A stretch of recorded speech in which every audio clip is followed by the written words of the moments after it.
ఈరోజు కార్తీక శుద్ధ చతుర్దశి అండి. అంటే కార్తీక మాసం స్టార్ట్ అయ్యి 14వ రోజు. సో కార్తీక పురాణంలో 14వ అధ్యాయం ఏంటో చూద్దాం. ముందుగా దాంట్లో ఏమేమి చెప్తారా అంటే వృషోత్సర్గము గురించి, లింగదాన మహిమ, కార్తీక మాసంలో ఏమేమి చేయకూడదు, ఏమేమి విడవాలి అన్న విషయాలు చెప్తాను. కథలోకి వెళ్ళే ముందు అందరికీ ముందుగా welcome back to our channel. ఎలా ఉన్నారు అందరూ? సో కథలోకి వెళ్ళిపోదామండి. వృషోత్సర్గం అంటే ఏంటి? ఆంబోతును అచ్చివేయటం. దానివల్ల కలిగే ఫలితాలు ఏంటి? వశిష్ఠ మహర్షి జనక మహారాజుకి ఏం చెప్తున్నారో చూద్దాం. జనక మహారాజా, కార్తీక పౌర్ణమి నాడు వృషోత్సర్గం చేయువాడు జన్మాంతర పాపములన్నిటి నుండి విముక్తుడవును. ఆ రోజున పితృప్రీతిగా ఆంబోతును అచ్చివేయువాడు 1,000,000 సార్లు గయాశ్రాద్ధము చేసిన ఫలము పొందును. స్వర్గలోకంలోనున్న పితరులు మన వంశంలోని వాడెవడైనా కార్తీక పౌర్ణమి నాడు నల్లని గిత్తని విడిచిన ఎడల మనము తృప్తి పొందుదాం కదా అని తలచుచుందురు. కనుక పితరుల తృప్తికై వృషోత్సర్గము చేయవలను. వృషోత్సర్గము చేయనివాడు నరకము పొందును. గయాశ్రాద్ధము చేసినను, ప్రతి 7 తద్దినములు పెట్టినను, పుణ్యతీర్థములు సేవించినను, మహాలయమును పెట్టినను, కార్తీక పౌర్ణమి నాడు వృషోత్సర్గం చేయనచో పితరులకు తృప్తి కలగదు. చూసారు కదండి, సాధకర్మలు చేయకపోయినా, వాళ్ళకి తద్దినాలు పెట్టకపోయినా పెద్దవాళ్ళకి సో వాళ్ళు తృప్తి అనేది చెందరు అనమాట. అందుకే ప్రతి సంవత్సరం వాళ్ళకి తద్దినాలు శ్రాద్ధకర్మలు చేయాలి అని చెప్పేది. ఇప్పుడు లింగదాన మహిమ ఏంటో చూద్దాం.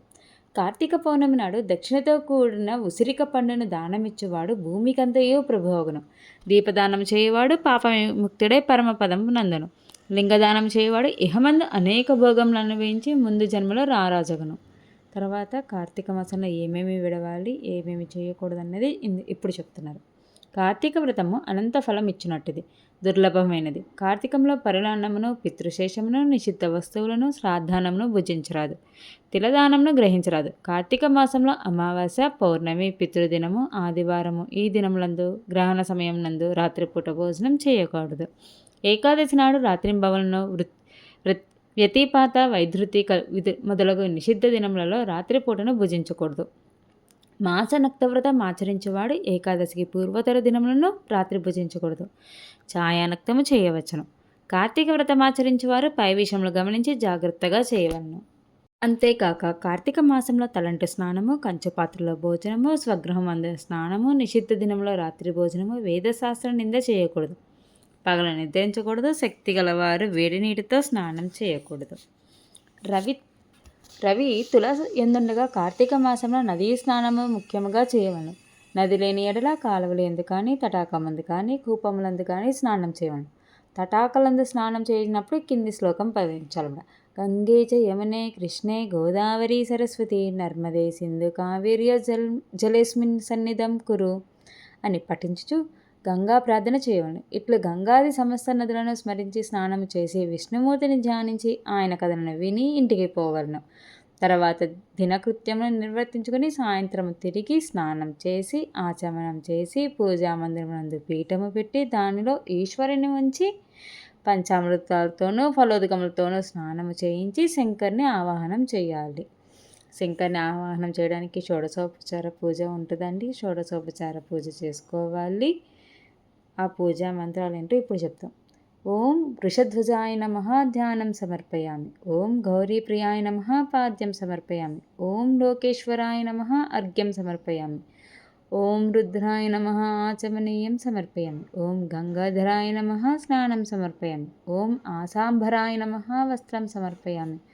ఓం జగన్నాథాయ నమః ఉపవీతం సమర్పయామి. ఓం కపాలధారిణే నమః గంధం సమర్పయామి. ఓం ఈశ్వరాయ నమః అక్షతాన్ సమర్పయామి. ఓం పూర్ణగుణాత్మనే నమః పుష్పం సమర్పయామి. ఓం ధూమ్రమాక్షాయ నమః ధూపం దర్శయామి. ఓం తేజోరూపాయ నమః దీపం సమర్పయామి. ఓం లోకరక్షాయ నమః నైవేద్యం సమర్పయామి. ఓం లోకసాక్షిణే నమః తాంబూలం సమర్పయామి. ఓం భవాయ నమః ప్రదక్షిణం సమర్పయామి. కపాలనే నమః నమస్కారం సమర్పయామి అని చెప్పుచు షోడశోపచారములచే శంకర్ని పూజించాలి. ఇట్లు పై చెప్పిన 16 నామంతో పూజించి మాసమంతయు సహస్రనామంతో పూజించగావించి ఆఖరి దినమున ఈ కింది శ్లోకాన్ని పఠించాలి.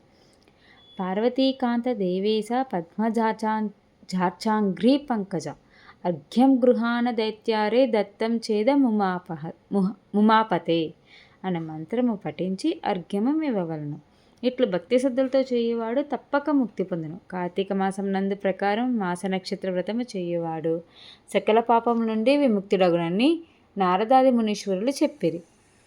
కార్తీక మాసంలో చతుర్దశి నాడు పితృపీత్రికై బ్రాహ్మణులకు భోజనం పెట్టిన వాణి పితరుల తృప్తి పొందుదురు.